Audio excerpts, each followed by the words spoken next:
tem aqui o prazer de receber mais uma vez o Gustavo Kuster, né? Ele é do Grupo Espírita Rita de Cássia, né? E vai falar para a gente sobre a lei do progresso. Tá, Gustavo? Fica à vontade. Seja Obrigado, bem-vindo. Jota. Obrigado. Boa noite. Boa noite. Que a imagem do nosso Mestre Jesus nas nossas mentes seja o elo de ligação de todos nós, né? Nesse momento de isolamento, essa é a melhor maneira de nós nos conectarmos. Sem a menor sombra de dúvida, eu gostaria de estar aí, como já estive algumas vezes, no Centro Espírita Jorge Niemeyer, sempre muito bem acolhido, recebendo o abraço carinhoso da minha amiga Regina, da minha amiga Márcia, que sempre acabam abrindo um espacinho para eu poder falar um pouco para vocês das reflexões que a doutrina espírita me traz. Mas nesse momento a gente usa tecnologia, né? Nesse momento em que a gente precisa se isolar, a gente usa tecnologia para nos mantermos conectados.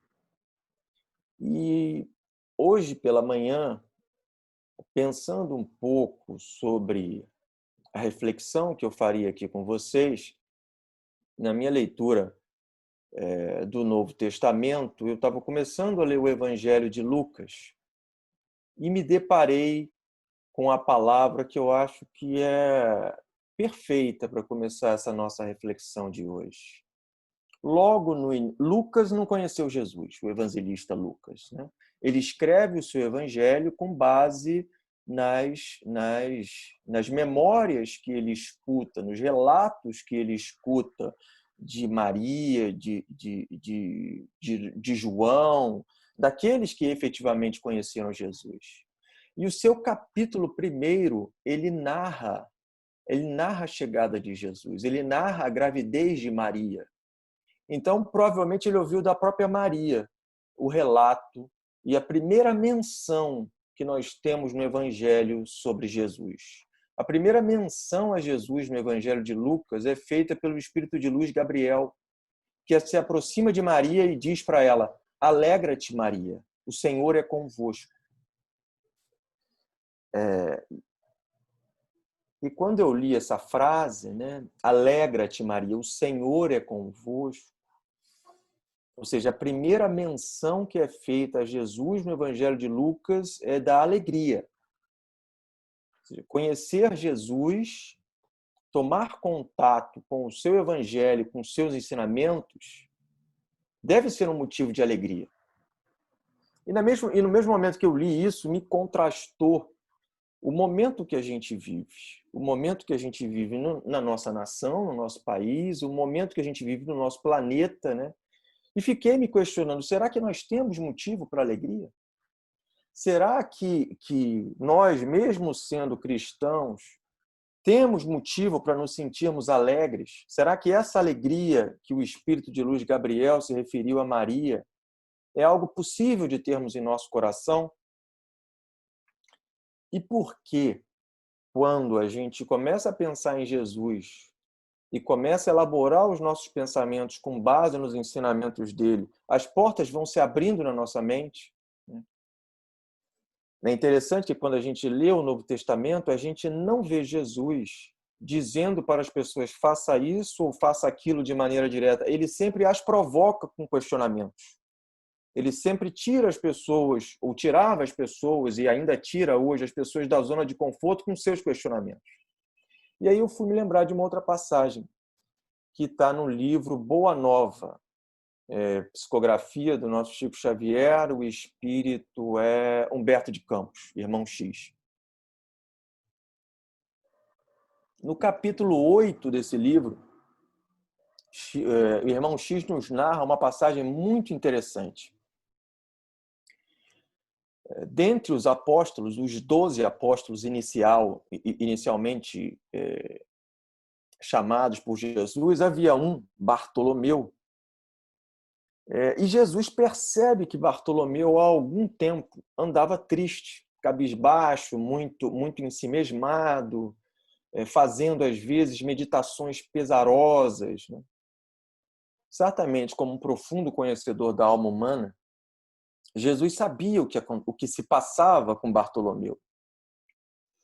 Mas ele não se aproxima de Bartolomeu assim. Uma noite, na casa de Simão Pedro, como era de hábito e de costume, quando Simão Pedro, por algum motivo, se retira para conversar com outros e fica apenas Jesus e Bartolomeu na sala, Jesus vira-se para Bartolomeu e pergunta: Bartolomeu, tenho percebido esse teu olhar tristonho, tenho percebido que você passa muito tempo em meditações pesarosas, profundas. O que te acontece? O que te passa? Certamente Jesus sabia o que passava na alma de Bartolomeu. Mas ele não ultrapassa o limite. Ele deixa que Bartolomeu fale, se quisesse falar para ele. E Bartolomeu então diz: Mestre, como ser feliz nesse mundo? Como ser feliz nesse mundo onde os políticos, onde os poderosos, onde o povo, de uma forma geral, coloca o seu interesse pessoal acima do que é justo? Eu compreendo, mestre, que o reino virá. Eu tenho muita alegria e muita esperança nesse reino que virá.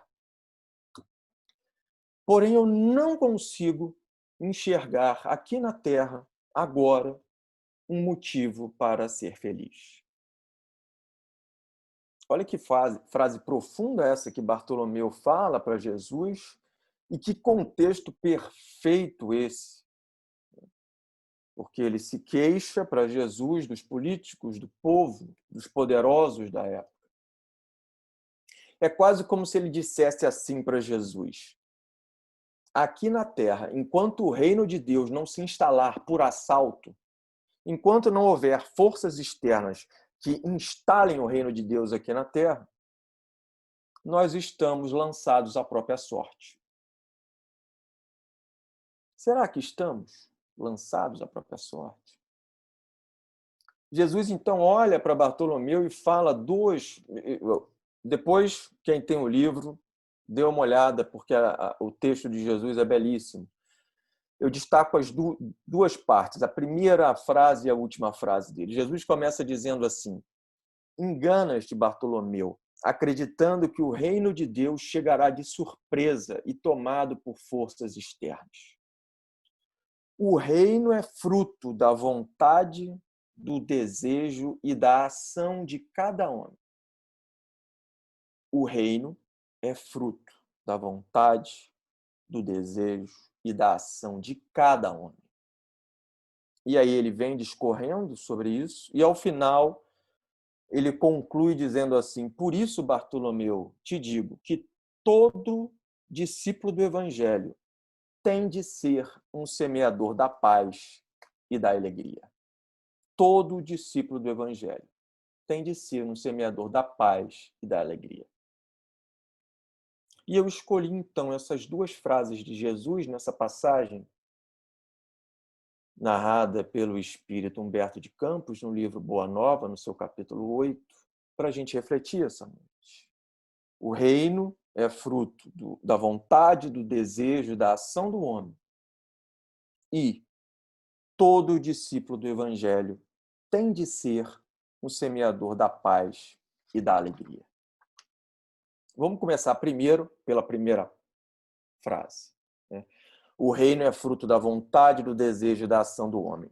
Os Espíritos, na questão 781 de O Livro dos Espíritos, esclarecem para nós, na verdade, Kardec, quando ele comenta essa questão, ele esclarece para a gente dizendo o seguinte: os espíritos, Kardec vai perguntar assim para os espíritos: tem o homem o poder de paralisar a marcha do progresso? Ou seja, podemos nós fazer com que o progresso intelectual e moral pare, ou seja, que não avance?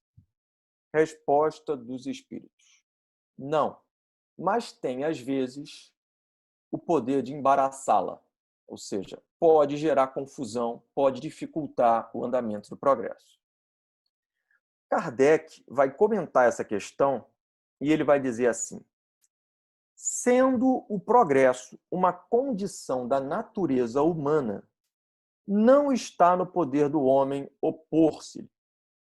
É uma força viva, cuja ação não pode ser retardada.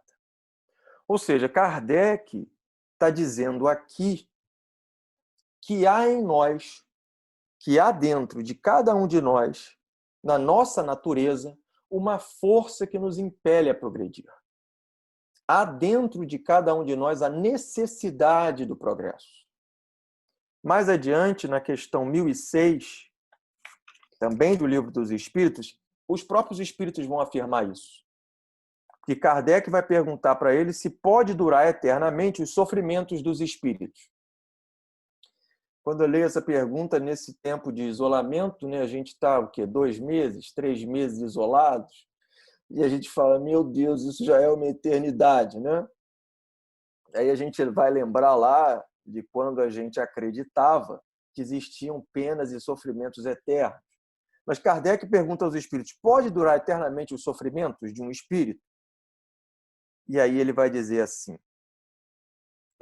Deus não criou seres tendo por destino permanecerem votados perpetuamente ao mal. Apenas os criou a todos simples e ignorantes, tendo todos, no entanto, que progredir, no tempo mais ou menos longo, conforme seja da sua vontade. E aí vem a frase.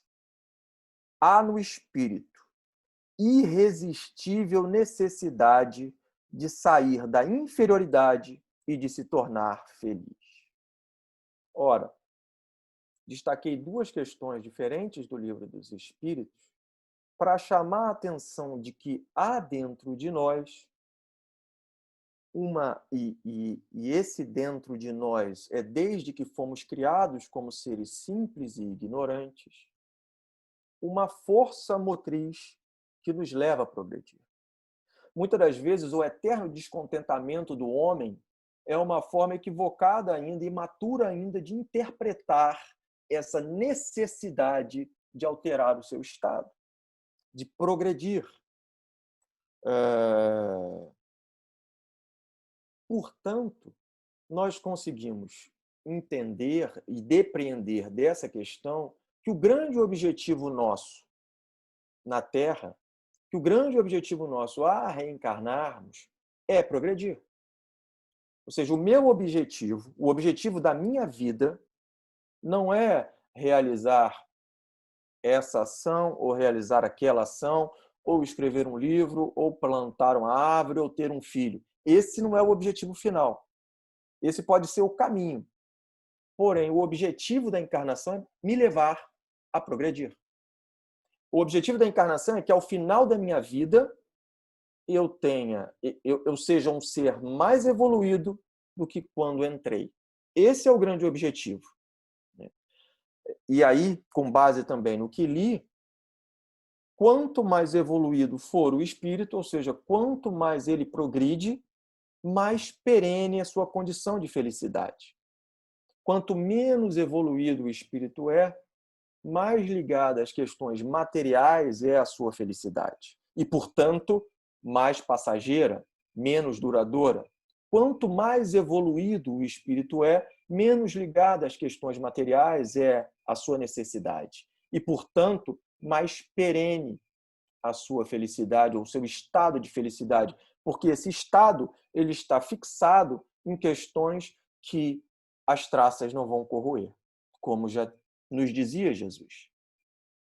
Se a gente junta esse conceito trazido nessas 2 questões que eu li para vocês, com ainda o entendimento inicial de O Livro dos Espíritos, quando Kardec vai abordar os espíritos sobre Deus, e eles vão dizer que Deus é a inteligência suprema e causa primária de todas as coisas. E aí, nas questões seguintes, eles vão falar que Deus é soberanamente justo, Deus é soberanamente bom. Ora, um Deus que seja soberanamente justo, um Deus que seja soberanamente bom, considerando que o meu objetivo reencarnatório é progredir, considerando ainda que as minhas necessidades de progresso são diferentes das necessidades de progresso da Márcia, da Regina ou do Gilton, por exemplo, eu vou chegar à conclusão, sem precisar ler no Livro dos Espíritos, apesar de que está lá, né? Mas eu vou chegar à conclusão de que as nossas vidas são customizadas às nossas necessidades. Ou seja, os acontecimentos característicos da vida do Gilton têm toda uma forma e um conteúdo para levar ele, Gilton, ao progresso. Os acontecimentos e foram moldadas e desenvolvidas para as necessidades dele, Gilton, que é diferente, ou que são diferentes das minhas necessidades. Assim como os desafios e as necessidades da Márcia, da Regina e por aí vamos. Para um Deus soberanamente justo, soberanamente bom, e para uma encarnação ou uma sequência de encarnações que tem por objetivo me levar ao progresso, não poderia ser de outra forma. Então, quando eu digo assim, as coisas que me acontecem, no conceito da doutrina espírita, não são as coisas que me acontecem. Sou eu que aconteço as coisas. No conceito da doutrina espírita, sou eu que aconteço as coisas. É comum a gente dizer assim, nossa, eu estava andando na rua e por um relance ou por um momento eu não atravessei na frente de um ônibus. Ou por um momento a amêndoa da árvore não caiu na minha cabeça. Ou por um momento eu não encontrei. Ou por um momento aquilo não aconteceu. Não é assim que a doutrina espírita nos ensina a enxergar a questão. Esse é o entendimento que às vezes a gente tem e a gente vê, ou às vezes até a gente acaba falando, né? Graças a Deus não aconteceu nada demais comigo. Graças a Deus eu não sofri aquele acidente. Graças a Deus, como se Deus fosse aquele que ficasse ali com o dedinho apertando. Agora eu vou apertar aqui o Gustavo. Agora eu vou apertar aqui. Não. Essa é uma visão teísta de Deus. É uma visão que vem antes até de Jesus, né? Aquele Deus, figura humana, em que eu sou imagem e semelhança desse Deus. Na doutrina espírita, a doutrina espírita ela tem uma visão deísta de Deus. Eu não sou imagem e semelhança de Deus, eu sou uma criatura de Deus. Eu sou uma criatura de Deus. E todas as coisas que eu aconteço, e não que me acontecem, todas as coisas que eu aconteço porque tem um contexto para me ajudar a progredir. Porque tem uma situação que, se eu souber aproveitar, me levará a progredir. Então, esse entendimento-chave, essa mudança de paradigma que a doutrina espírita traz nesse ponto de vista é fundamental para a gente entender a questão do progresso. É fundamental para a gente entender a questão do progresso. Porque, volto a chamar a atenção, de um modo geral, as religiões elas veem Deus como um ser, né, como quase um Big Brother, né, que fica nos observando. Aí na doutrina espírita a gente vê alguns amigos imaginando que esse papel é do espírito protetor, né, que o nosso espírito protetor vai ficar ali com um bloquinho na mão anotando o que eu fiz de legal, o que eu não fiz de legal. Se a gente for adentrar o Livro dos Espíritos com atenção e as outras obras de Kardec, as obras complementares, como de André Luiz e Emmanuel, a gente vai ver que não é assim. A visão trazida pelos Espíritos e consolidada por Kardec é uma visão deísta. Ou seja, é uma visão em que o progresso ocorre ou não ocorre na minha vida por opção e por escolha minha, como eu li na questão 1006. A pena, o sofrimento, a dificuldade, ela é maior ou menor, ela é mais duradoura ou menos duradoura, a depender da vontade do espírito encarnado. Então, esse é um ponto-chave para a gente entender quando a gente fala de progresso na visão da doutrina espírita. E que, se a gente for pensar com cuidado, é absolutamente confortador. É absolutamente confortador. Porque se, por um lado, tudo o que acontece é consequência da minha necessidade de progredir, e aí, se nesse momento as coisas que estão me acontecendo não são nem um pouco boas, eu posso me sentir angustiado. Mas eu também posso fazer o raciocínio na seguinte linha: se eu tenho essa possibilidade, né? Se o que está me acontecendo agora, que não é nem um pouco bom, é fruto da minha necessidade de progresso, eu posso mudar a partir do momento em que eu aprendo a lidar com essas situações. E o que vai vir adiante será de acordo com novas necessidades. Eu não gosto de jiló. Então, para de plantar jiló. Enquanto você plantar jiló na tua horta, é jiló que você vai comer. E eu gosto de melão. Então, plante melão. Mas saiba que até você colher o melão, você tem um montão de jiló ainda para comer. Se você não comer nada, vai ficar com fome. E tem o ciclo de plantação do melão. Nem sei se é muito longo. Mas tem o ciclo de plantação do melão. Você planta, e quando a gente lê o Novo Testamento, a gente vê que Jesus usava muito essas metáforas, primeiramente porque eram pessoas que viviam no campo, né, muitos deles, então eles tinham um entendimento fácil nessas metáforas trazidas por Jesus, mas que se a gente traz para o nosso tempo de hoje, elas são muito claramente entendíveis também, né? Quero comer melão? Quero. Então eu vou plantar melão e vou aguardar. Ah, não, mas eu quero comer o melão da horta da Regina. Infelizmente não funciona assim. Esse melão é dela. Nem o Flávio vai comer o melão da Regina, porque é dela, é plantação dela. Então, esse é o primeiro ponto quando a gente fala de progresso na doutrina espírita. Um outro ponto relevante é que quando a gente olha para a nossa participação em relação ao progresso, a gente pode perceber que o progresso ele tem dois vetores. Ele tem o vetor individual e ele tem o vetor coletivo, né? Vamos começar pelo coletivo. O que eu quero dizer com coletivo? Todos nós estamos inseridos numa sociedade, não é verdade? Do micro ao macro. Se eu pensar do meu lar, se eu pensar do meu prédio, do condomínio do meu prédio, se eu pensar da minha rua, se eu pensar do bairro, da cidade, do país. Portanto, na ótica da doutrina espírita, as condições de nascimento e as condições de vivência minha, agora, são propícias ao meu progresso, são customizadas para mim. Portanto, nenhum de nós está nessa pandemia, alguns precisando sair para trabalhar, seja porque fazem parte dos serviços essenciais, seja porque estão precisando de algum sustento, assim como outros estão isolados em casa por acaso. Ninguém é inocente nessa pandemia. A doutrina espírita nos deixa isso de forma bastante clara, nos fala isso de forma bastante clara. Ninguém é inocente nessa pandemia. A pandemia é necessária para cada um numa medida. E o que é mais interessante se a gente parar para refletir, a forma como as duas irmãs, Regina e Márcia, estão lidando com a pandemia e o que a pandemia está gerando para cada uma delas é completamente diferente.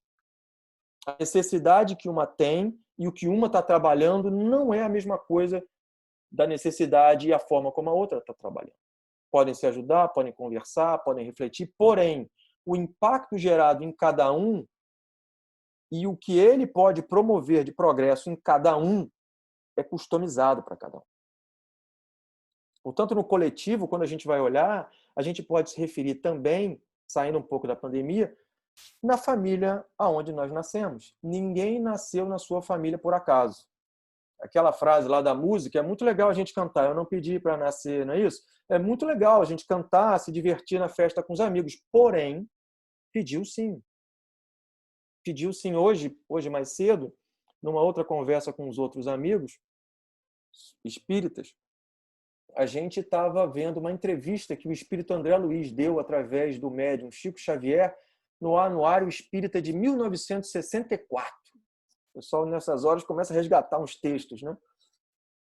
E aí, nessa entrevista dessa época, perguntam ao André Luiz: André Luiz, você pode dar para a gente uma ordem de grandeza do número de espíritos errantes, ou seja, que ainda precisam reencarnar, que estão em volta do orbe da Terra?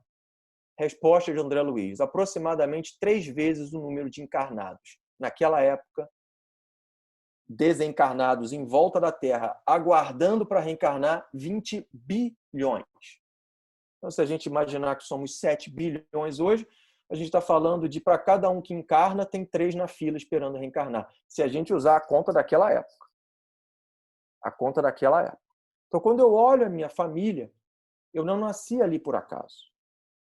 Eu arrisco a dizer que, em forma coletiva, aonde se a gente pudesse, e aí é a opinião pura e simplesmente minha, do que leio e estudo, se a gente pudesse colocar as nossas fichas num lugar só para investir no progresso coletivo, seria na família. Apara todas as arestas que você puder aparar com a tua família de nascimento. Porque aquela dali você não desviou em escolha nenhuma ao longo do caminho. Aquela dali foi te dada, foi planejada pelo teu mentor espiritual e foi aquela com quem você veio. Então, é aqueles parentes mais próximos, pai, mãe, irmãos, primos, agregados, aqueles mais próximos que estavam ali. Então, quando a gente fala do progresso coletivo, a gente fala primeiro desse, né? Ou seja, dessas situações de vida, seja da família, seja do local de trabalho, seja da sociedade, do país onde a gente se encontra, e tem a questão do progresso individual. Então, tem a minha interação com os outros, mas tem também a forma como eu lido eu mesmo, comigo mesmo, né? Portas adentro da minha alma. E aí não é ninguém que vai dizer para mim, né, o que eu estou sentindo. Às vezes eu não verbalizo para ninguém o que eu estou sentindo, mas está aqui dentro de mim o sentimento. Então, o progresso na ótica da doutrina espírita, ela tem 2 vetores. E, efetivamente, tudo o que nos acontece nesses 2 vetores, tem o objetivo de nos levar a progredir. Não é por outro motivo que, às vezes, dores iguais, aparentemente, para 2 pessoas diferentes, são internalizadas ou são vivenciadas de forma completamente diferente. Nesse sentido, vale a pena a gente refletir como eu lido ou como eu tenho lidado com os momentos atuais. Como que esse coletivo ao meu entorno me estimula? Que tipo de pensamento, que tipo de sentimento essas situações externas, seja da polarização política que o nosso país vive, seja do isolamento, seja dos grupos, das redes sociais, como isso tem me afetado mentalmente e emocionalmente? Será que hoje eu sou mental e emocionalmente, mesmo que seja na minha leitura apenas, ok? Um ser mais equilibrado do que eu era 10 anos atrás? Esses parâmetros, nós, como espíritas, precisamos aprender a fazer. A minha vida profissional toda, ela foi ligada à questão da qualidade. E na qualidade, existem algumas máximas que eu aprendi com alguns colegas que estão por aí, né, assistindo até a nossa conversa hoje aqui. E uma delas é que você precisa medir aquilo que você quer avaliar. E aí a gente vai no nosso campo profissional, cria indicador, mede aqui, mede ali, mede acolá, mas quando vem para o nosso mundo pessoal, a gente esquece. É como se eu dissesse assim: ah, não, eu preciso me tornar uma pessoa mais paciente. Legal. Passou o ano. Aí você volta a pergunta: e aí, se tornou mais paciente? Sim ou não? Não sei. Por quê? Porque você não mediu. Você não tinha um parâmetro para dizer: olha, no início do ano eu era assim e agora eu sou assim. No início do ano eu conseguia ficar com o meu filho conversando 5 minutos sem discutir com ele. Agora eu já consigo ficar 15. Isso é um progresso. De tolerância, de paciência. No início do ano eu não consegui ouvir nenhuma ideia contrária à minha, que eu já saía para o debate e para a agressão verbal. Hoje em dia eu já tolero. Eu só sinto. Eu sinto e penso uma série de absurdos com relação à pessoa que está falando, mas eu já não entro no debate. Se eu não faço essa análise de mim mesmo, se eu não analiso os meus sentimentos, seja na interação com os outros, seja na interação comigo mesmo, eu não tenho como avaliar se eu estou progredindo ou não. Porque os espíritos eles vão dizer para a gente, na questão 780, que o nosso progresso ele tem duas asas. Uma asa, eles falam que é a asa intelectual, e a outra asa é a asa moral. E que para nós progredirmos, nós precisamos desenvolver essas duas asas. Ou seja, não me basta desenvolver apenas o intelecto como espírito. Eu preciso desenvolver também a moralidade. E eles, mais adiante, na sequência das questões, eles esclarecem que quanto mais evoluído intelectualmente o espírito é, mais esse desenvolvimento intelectual vai engendrar o progresso moral. E se a gente refletir um pouco, não é difícil da gente entender por que isso. Quanto mais intelectualmente eu me desenvolvo, mais eu consigo perceber e entender o efeito das minhas ações no outro, no meio ambiente e em mim mesmo. Quanto mais eu consigo discernir sobre isso, melhores escolhas eu consigo fazer. E fazendo melhores escolhas, eu estou evoluindo moralmente. Então é nesse contexto que ele fala. Ou seja, para que eu progrida, eu preciso desenvolver o intelecto e o moral. E quanto mais eu desenvolver um, notadamente o intelectual, mais esse moral vai ser desenvolvido. Na pergunta 1009 do Livro dos Espíritos, Kardec, abordando os espíritos sobre as penas e sobre o sofrimento dos espíritos, quatro espíritos respondem a ele sobre o sofrimento dos espíritos na Terra.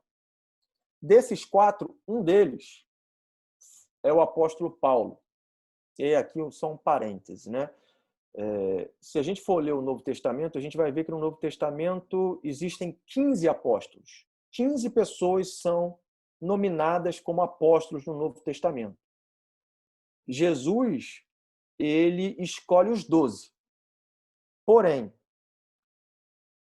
após a morte, Barnabé, Paulo e Tiago, irmão de Jesus, passam a ser, por aquela comunidade, nominados como apóstolos de Jesus. Então, no Novo Testamento inteiro, existem apenas 15 apóstolos de Jesus. E Paulo, apóstolo que não conheceu Jesus durante a encarnação desse na Terra, ele escreve o seguinte sobre o progresso, obviamente. Né? Ele está respondendo sobre as penas, mas ele começa falando sobre o progresso humano.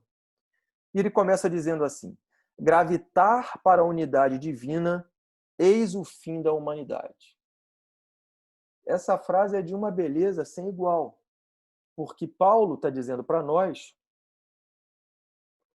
que o nosso destino como seres é gravitar para a unidade divina. Como um planeta gravita, como a Terra gravita em torno do Sol, em que a força de atração de um e de outro se mantém perfeita em equilíbrio, nós, no nosso ápice de progresso, vamos gravitar em torno da divindade. Então, quando Jesus dizia assim, o Pai e eu somos um, aquele que faz a minha vontade, faz a vontade de meu Pai, ele não estava querendo dizer que ele era Deus. Ele estava querendo dizer que ele já atingiu esse estado. E que ele gravitava em torno da unidade divina. Mas aí Paulo continua. Para atingi-lo, ou seja, para atingir esse estado, 3 coisas são necessárias. E dessas 3 coisas é sensacional, porque as 2 primeiras que eu vou ler são meio óbvias. A gente conseguiria aqui em 30 segundos de conversa deduzi-las. Mas a terceira é incrível. Ele fala, primeiro, a justiça. Óbvio, eu gravitar. Justiça é a essência da mensagem do reino. Né? Não há reino sem justiça. Né? Então, esse é o primeiro. O segundo, o amor. Ok, amarás o Senhor teu Deus de toda a tua alma, de todo o teu corpo, de todo o teu coração. Esse é o primeiro e maior mandamento. Amarás ao teu próximo como a ti mesmo. Este é o segundo e semelhante ao primeiro. Faze isso e cumprirá toda a lei dos profetas. Ok, é o amor. Mas aí vem a terceira, a ciência. A ciência. Olha o que o Espírito de Paulo, respondendo lá no Livro dos Espíritos, em 1860 e pouco, fala para Kardec. para que a gente progrida como seres, a gente precisa desenvolver em nós cada vez mais o senso de justiça, o amor e a ciência. Portanto, na ótica da doutrina espírita, não há progresso sem ciência. É fundamental que a gente aprenda, nessa época em que damos tantas opiniões em tantas áreas, em tantos campos, que a gente aprenda a respeitar o conhecimento da ciência. Conquanto ela ainda caminha na Terra, ela é um dos pontos fundamentais, dos 3 destacados por Paulo, para que a gente progrida. Se a gente for olhar a nossa evolução intelectual, né, fortemente alavancada pela nossa ciência, os últimos 300 anos foram absurdos. Esse progresso nos últimos 300 anos é uma coisa de assombrar. Eu entrei na universidade em 1989. Não existia essa coisa de computador pessoal. Eram raros aqueles que tinham. Talvez alguém que tivesse vindo dos Estados Unidos teria. Hoje, não muitas décadas depois, todo mundo tem um computador pessoal na mão. Isto aqui é mais possante, isto aqui é muito mais possante do que o computador que tinha na UFRJ, para processar tudo aquilo, que as pessoas tinham que entrar com um cartão perfurado para fazer as programações. Então, o nosso progresso intelectual é absurdo. Mas se nós olharmos o nosso progresso moral, apesar dele não acompanhar a velocidade do intelectual, ele se faz. Ele se faz. Ainda vivemos num país onde a mulher é ainda o principal foco da violência, onde os homossexuais são, logo atrás, outro foco de violência e de falta de respeito pelas opções que essas pessoas fazem. Porém, nós já vemos uma quantidade grande de vozes que se levantam, e não é de agora, para que essas pessoas tenham seus direitos respeitados. Porque na ótica da doutrina espírita, o espírito não tem sexo, o espírito não tem cor. A doutrina, e é interessante quando a gente vai estudar Kardec, isso é um outro estudo, eu não vou fazer aqui agora, porque o tempo vai correndo, e eu já tenho que encaminhar para uma conclusão. Mas é interessante quando a gente vê o Kardec e os espíritos dizendo que, na ótica deles, isso em 1860, não fazia o menor sentido haver distinção de papéis e de reconhecimento formal na sociedade do homem e da mulher. Coisa que hoje, na nossa sociedade, isso ainda é batalhado. Porém, através de espíritos valorosos que se levantam, paradigmas, barreiras são quebradas. Espíritos como Gandhi, que fez uma opção clara da não violência, mas com a opção da não violência mudou todo um regime que existia sobre a Índia. No nosso país, a gente tem N exemplos de espíritos valorosos que quebraram paradigmas com relação à mulher, com relação ao negro, com relação à população LGBTI. São esses os espíritos valorosos que mostram que, de tempo em tempo, é necessário quebrar e usar todo o conhecimento intelectual para alavancar o moral. E, por último, a segunda frase da passagem de Jesus para Bartolomeu. Todo discípulo do Evangelho tem de ser um semeador de paz e alegria. Aí a pergunta que fica, ou a reflexão que fica para nós é: temos sido? Temos sido esse semeador de paz e de alegria? E é facílimo fazer um inventário para responder isso. Muito fácil. Quando acabar essa nossa reflexão aqui, todo mundo pega o seu celular. Abre lá o WhatsApp da família. Ou abre lá o WhatsApp dos amigos. Como tem sido a minha postura ali? Eu sou aquele que bota mais lenha na fogueira? Eu sou aquele que estimula a pacificação? Porque o projeto de Jesus era um projeto absolutamente revolucionário. A gente, às vezes, olha lá, e se a gente for transportar para os tempos atuais, os incendiários dos tempos atuais eram os fariseus, eram os doutores da lei, eram os escribas. Eles eram os incendiários, eles não eram os revolucionários. Eles faziam o que é o hábito comum. Qual é o hábito comum? Se me empurrou, eu te empurro de volta. Buzinou para mim, eu buzino para você. Pisou no meu calo, eu piso no seu. Ou às vezes a gente disfarça.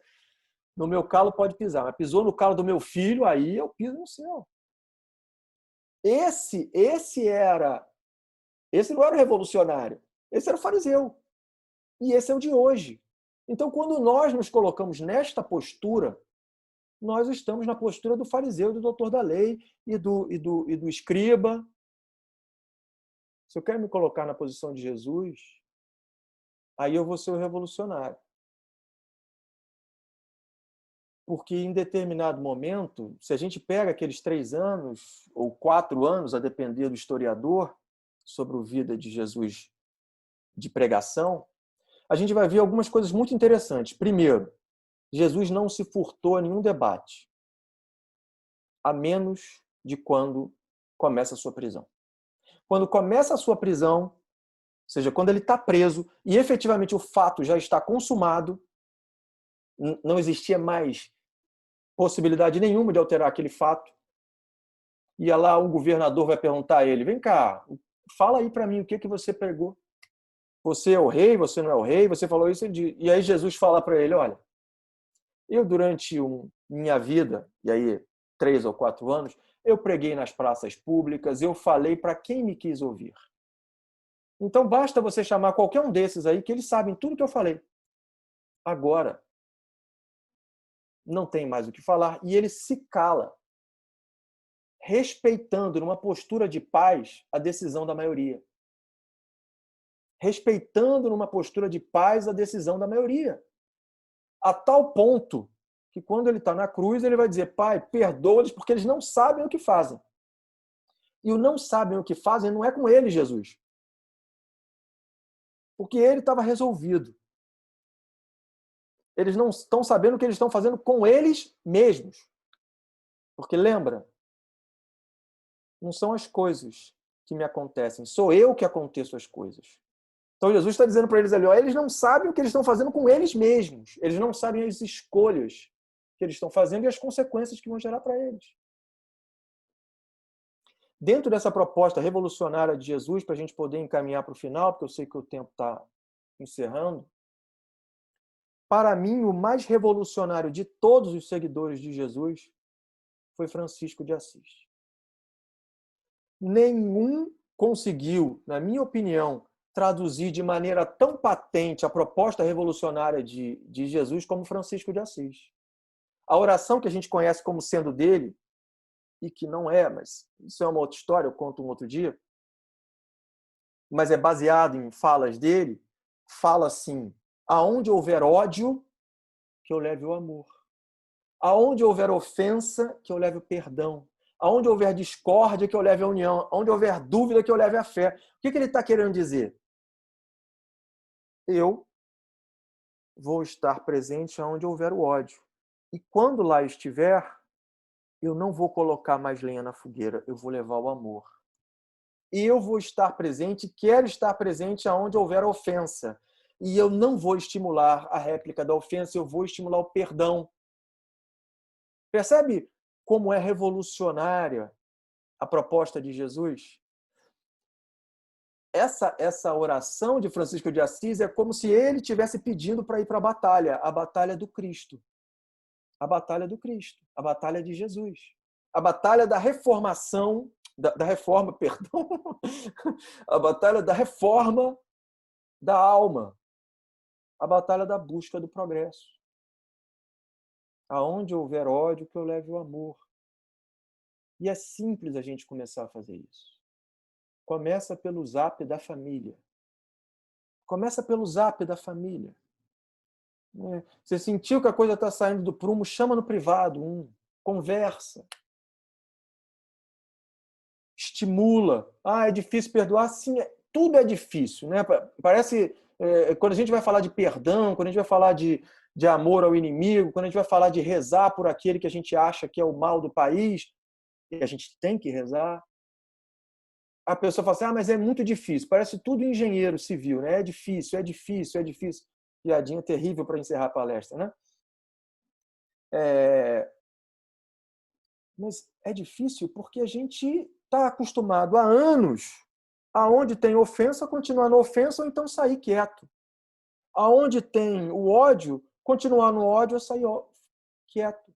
Mas o próprio Jesus já havia dito, olha só, se a sua justiça não exceder a justiça dos escribas e dos fariseus, o que você faz melhor do que eles? Se você amar apenas aqueles que te amam, o que você está fazendo diferente do bandido? Porque ele também ama aquele que o ama. Porém, vos digo, ame aqueles que te perseguem. Ore por aqueles que te fazem mal. Essa é a proposta revolucionária de Jesus.